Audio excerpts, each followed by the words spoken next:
What's going on, everybody? This is Afro Think Tank. Now, I know people who watch me also used to watch or still kind of watch Crank Uger and Anna Kasparian, which is TYT, right? And I've noticed I still watch them, right? I remember that they're making a pivot where they try to like ride the line. Like, let's get the Democrats and the Republicans together and find the people who work together in order to defeat the administration that we have now. So that's their strategy. Before that, their strategy was we need to get more progressives and they need to be more aggressive and they need to fight against the liberal and the left leaning and the centrist and the conservative Democrats in order to take over the Democratic Party. They tried that.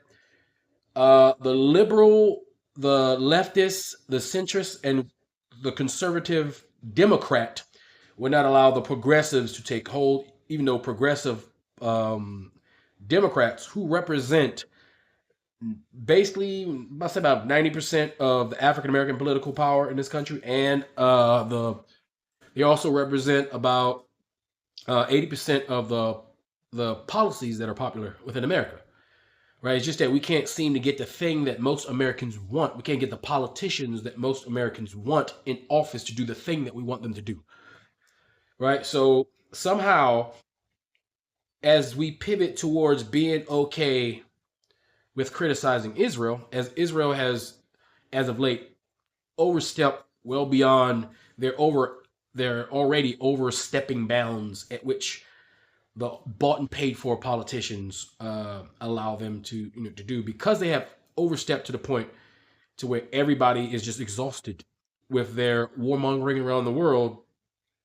There's been a shift and movement to eliminate all politicians who take money from APAC or other Jewish organizations, puppets, so to speak, right? And the sentiment are both on the left and the right. So the ethno nationalists also, who were aligned with Israelis for the greater part the last 75 years, right? But they feel like they're being undermined by the global white supremacists because the IDF, Benjamin Netanyahu, who was born in New York, by the way, and he's actually a European. He's like a Polish, I think he's Ukrainian or something, Russian, one of them Europeans, but he was born in New York. But he's the prime minister of the failed terrorist state of Israel, right? That shouldn't be there, by the way. That's an occupying force, by the way, that has established itself because it is backed by the British government in America, right? If it wasn't backed by the British government or America, that place wouldn't be there, and those people in charge wouldn't be in charge, right? But they have been savvy enough because they were the banking portion of the European society. Therefore, they had a lot of capital to do the things that they want to do. These are white people with money, all right. And so, but where there are white people with money that don't they don't align with the global white supremacists, the American white supremacists and ethno nationalists, and they believe American white supremacy should dominate global white supremacy, right? And so you have the people like Tucker Carlson. If you notice, Anna Kasparian and Tucker and Craig Uger or Ank Uger, however you say his name, right? They've been trying to soften they've been helping to rebrand Tucker Carlson. Now, Tucker Carlson is a white supremacist. He is a staunch white supremacist. He also is the one who destroyed Tariq Nasheed several years ago when Tariq Nasheed tried to go on Fox News and fight against white supremacy, right? He's also the white supremacist who has given the stamp of approval to FBA and Tariq Nasheed, as Tariq Nasheed has changed his rhetoric since that time to be more white supremacist adjacent, right? So he approves of the FBA's rhetoric all around the board. He approves of them, right? So we got Tucker Carlson, who is a dangerous racist because he's very intelligent. He knows exactly what he's doing. And they're trying to rebrand him. And for the life of me, I don't understand why a group like TYT would even give him the time of day. Because I said this years ago when Trump first got in. I said, when Trump is done, when they are able to get everything they want because of having this inept individual in the office, everybody's going to start to jump ship. They're going to start to pivot. They're going to start to pretend like they didn't know that he was like that. They didn't know he was going to do that, even though his entire life, right, has been a record of him doing exactly what he's doing now. And they gave him the power. They promoted him. They made him the president. They put a battery in his back, a battery in MAGA's back, and now that they have used him for what he was used for, now that he's toxic, now that Trump is toxic, he's about to be 80, he's almost up out of here, and they're going to make sure that Donald Trump takes all the onus of this entire era, even though people like Tucker Carlson and all of them benefited from this. Keep in mind, Tucker Carlson got fired from Fox News for lying for Donald Trump because Fox News had to pay billions because they were openly lying about the campaign in 2020, trying to say it was tampering with the machines and this and that. Like, it was such a lie, right, that MAGA still believes to this day that, you know, the 2020 elections were stolen, even though they were the freest and fairest elections we ever had, right? And MAGA still believes it, and Republicans are still pushing it. And when confronted by journalists, instead of just being truthful politicians and saying, no, it was a free and fair election, he lost, right? But he won this time. They still perpetuated the lie because they're all subservient to Israel, and they're subservient to Donald Trump because he's a mascot of the rich white men in suits who are behind all of this. You think Donald Trump is smart enough to be? You think Donald Trump really thinks about foreign policy, domestic policy, agriculture? No. Donald Trump has always and forever just thought about himself, grandizing himself, slapping his name on buildings and calling himself a construction, real estate developer, right? He puts his name on things. That's what he does. He put his name on a Kennedy Center, right? Besmirching, John F. Kennedy by putting his name above him. Do you see we're dealing with somebody that's suffering from a serious case of affluenza, right? Donald Trump is a mentally ill, racist neo-Nazi who's been allowed to skate throughout life, because to hold somebody like Donald Trump accountable is to hold other rich white men who are not intelligent, who all went to great and elite universities because their mommies and daddies had money, and they're really truly dumb idiots who have way too much power and influence because all of their friends have way too much power and influence. And they get to do whatever they want because they are, in fact, above the law. And I think that the present day has shown without a shadow of a doubt that rich white men are above the law. And they don't understand when they're held accountable, why they're being held accountable, because it's always been that way since Europeans' time immemorial. Well, shit, since humanity's time more anyway. I think that goes across the board, right? But I am not going to support this thing that they're doing, right? Because now they're leading their progressive members into a trap to where Tucker Carlson looks like a pliable presidential candidate. Because best believe Tucker Carlson's running. Tucker Carlson's running for the presidency. And Tucker Carlson wants to make a third party. Now, I don't believe this third party will work. It's going to split. It's going to be America First versus MAGA. All this is the same snake shedding its skin again. First day was Don't Tread on Me. No, first day was the Reaganites. Then it was the Don't Tread on Me camp, right? The Tea Party. And all they did was change their name to MAGA. It's the same people. And when they go to American First, it'll be the same racist people who just don't like Jews, right? So since they don't like Jews, right, that is the avenue which they're going to try to get others to combine with them. The same way Mothers of America, in the same way the white feminist movement used black women to empower their movement, but in fact, after they got what they want, they threw the black woman away. It's the same thing that's happening right here. And I don't trust it. So right now and they don't care about black issues right now. It's all about Israel. They're going to use Israel and this Palestinian thing. This is going to be the main focus. They don't care about what's happening to black folks because strategically they are attacking Israel. If you notice, Frank Uyghur, he's Turkish. Benjamin Netanyahu would love to go to war with Turkey. Therefore, he has an incentive to go against Israel 100%.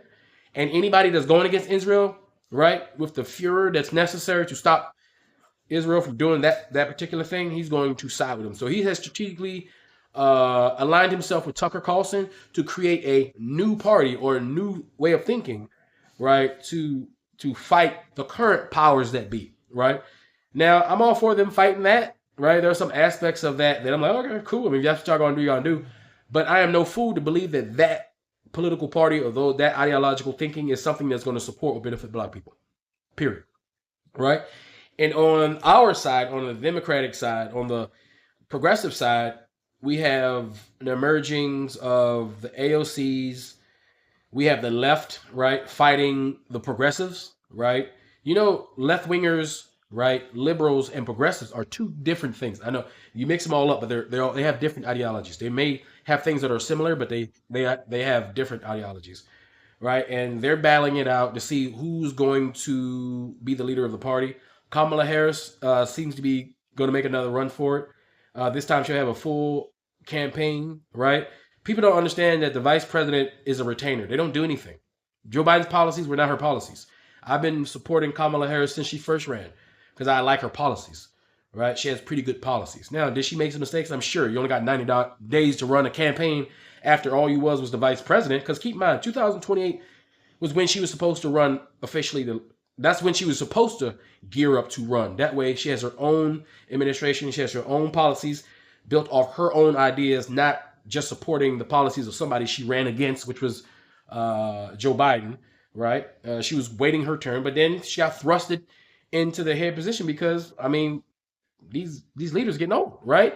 And the same leaders both on the Democratic side and the Republican side keep pushing these same old geezers that have been in politics for 30, 40 years. It ain't changed nothing. It made everything worse for the last 20, 30, 40 years. We need a complete and total purge. So on the Democratic side, we're looking at a complete and total purge. The question we should be asking every politician is, do you get money from AIPAC? Now, I understand you can ask, have you gotten money from AIPAC?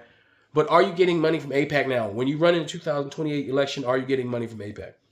Or any other Jewish organization? Who are you beholden to? Those are the questions we need to ask. Who owns you as an individual? Right? But at the same time, if we don't support these politicians, if good business people and good-minded rich people don't support these politicians, then the same old oligarchs that have been controlling our politicians are going to control them once again.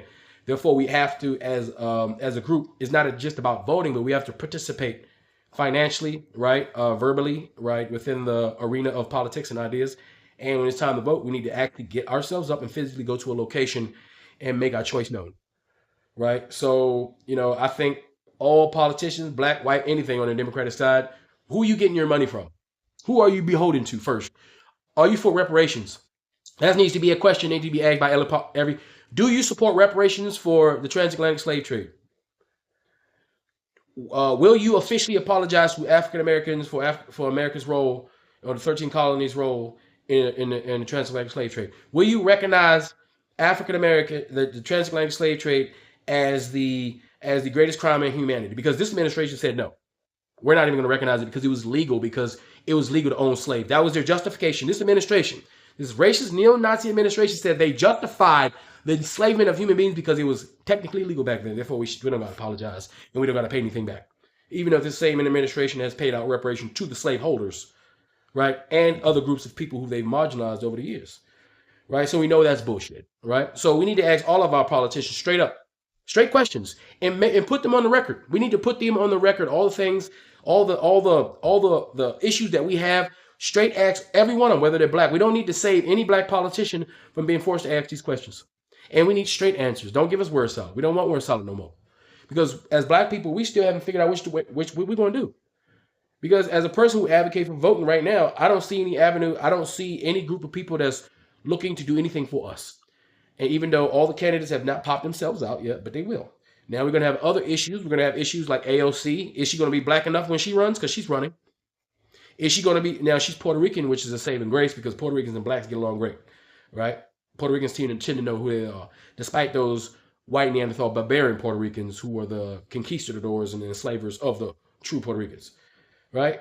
But when AOC run, is she all of a sudden going to be not black enough, but also too black at the same time, just like Kamala Harris? Because remember, Kamala Harris, when she had 90 days, she was too black and not black enough by the same group of people, right? Are we going to waste our time with that kind of rhetoric?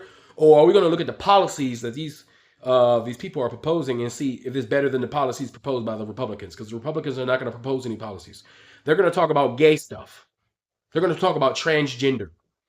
They're going to talk about immigrants and how they're going to find ways to try to say that we need to whiten up America, that we need more white people and less brown people. That's what they're going to do. They're going to try to find more tactical ways to say white people first in different ways. And they're going to galvanize behind those people who are afraid of the change that's inevitable, right? But I just don't like the way I see I understand the strategy, but I don't think it's correct. But in the black people, I think that we're going to have a serious issue, and we're going to have to really start to focus on these candidates and their policies and not their race, their creed, but and ask these hard questions because we have to be involved. One way or another, we're going to have to be involved. We're a major voting bloc, and we have to participate in the decisions of this country. If we want to complain about the direction of this country, we have to at least participate in the conversations involving what direction we're going to go. If we don't have any right to say anything. We just sit there in the seat and be quiet and allow the people driving to drive and don't say anything. But if we want to dictate the direction, then we need to try to get in the driver's seats ourselves, and we need to start telling everybody what direction we want to go, and that we will not do this if we don't get that. Anyway, you guys tell me what you think in the comments section. It's Afro Think Tank. Learn something, teach something. I'm out. Some call it nappy. Some call it nappy. Some call it nappy. I call it her crown. When she walk in the room, watch the whole thing shut down. Used to let them tell her she should wear it laid down. Now she wear it how she want, and she wear it proud. Some call it nappy. I call it her crown. God took his time when he put that down. Free Sudan! Boycott diamonds and gold! Free Sudan! Boycott diamonds and gold! We most definitely cannot forget about the people of Sudan! Thanks for watching Afro Think Tank. Don't forget to like, share, and subscribe. And follow me on Substack and Patreon for more content. Remember, it's Pan-Africanism or nothing.